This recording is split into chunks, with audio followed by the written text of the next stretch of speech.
भवानी तेरे नाम का सहारा। केवल बस श्री ठाकुर जी का सहारा मिलेगा और कोई सहारा नहीं है इस जग में। दूसरों का किसी का भी सहारा लेकर देख लो, कोई ध्यान नहीं करने वाला। सहारा केवल भगवान का, और बस भरोसा यदि भगवान का है तो फिर टेंशन लेने की जरूरत नहीं है। हाँ, पर दृढ़ हो भरोसो, दृढ़ इन चरणन केरो, दृढ़ हो महाराज, इतना दृढ़ हो कितनी विपरीत परिस्थितियां, नाम नहीं छूटे।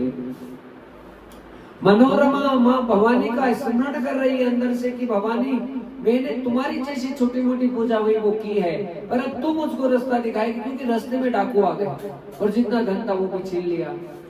अपने पुत्र सुदर्शन का बड़ी मुश्किल से प्राण बचा पाई मनोरमा, और वहां से आगे निकली।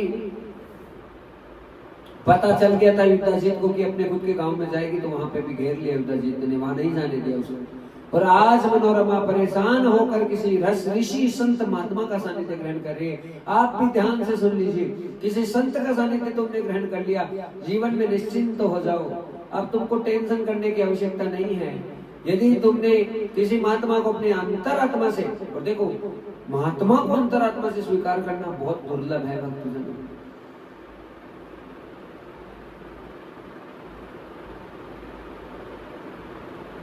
उसको अंतःकरण से प्यार करना बहुत दुर्लभ है। हाँ, उसकी वासनाओं से प्रेम हो सकता है, उसकी आवाज से, उसके ऐश्वर्य से, उससे उन सब चीजों से प्रेम हो सकता है, पर पर्टिकुलरली किसी महात्मा से तुम्हारा अनन्य प्रेम हो गया है, तुम्हें और कल्याण ढूंढना ही नहीं, हो गया तुम्हारा जो होना है, बस ये भाव तुम्हारा जागृत हो जाए। कैसे, किस प्रकार से? महाराज मनोरमा आज भरद्वाज ऋषि के आश्रम में प्रवेश कर गई, और वही भरद्वाज मुनि मां भगवती के परम परम भक्त हैं।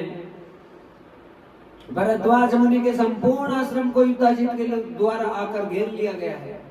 उसे पता चल गया कि मनोरमा को इस ऋषि ने, महात्मा ने शरण दी है। भरद्वाज ने कहा कि तुम्हारी इतनी सामर्थ्यता नहीं है कि तुम ब्राह्मणों से पंगा ले लो, और जीवन में हमें भी ध्यान रखना चाहिए भक्तजनों, ब्राह्मण जाति से ब्राह्मण है और उसका कर्म भी यदि विप्रों के समान है, तो ऐसे विप्र हमारे समाज में पूजनीय है, वंदनीय है, अभिनंदनीय है। इसलिए है कि महाराज उनमें भगवती एकता अंदर भरी हुई है, और जिसमें भगवतीता भरी है वो हमारा कल्याण करेगा कहीं ना कहीं, और जो हमारे समाज का भला करने वाला हो, बस उसका पूजन तो भगवान ही करेंगे। उसका अच्छा और उसका सही सोचना केवल खुद ठाकुर जी सोचेंगे, तो हमारा कर्तव्य जरूर बनता है कि कोई विप्र, कोई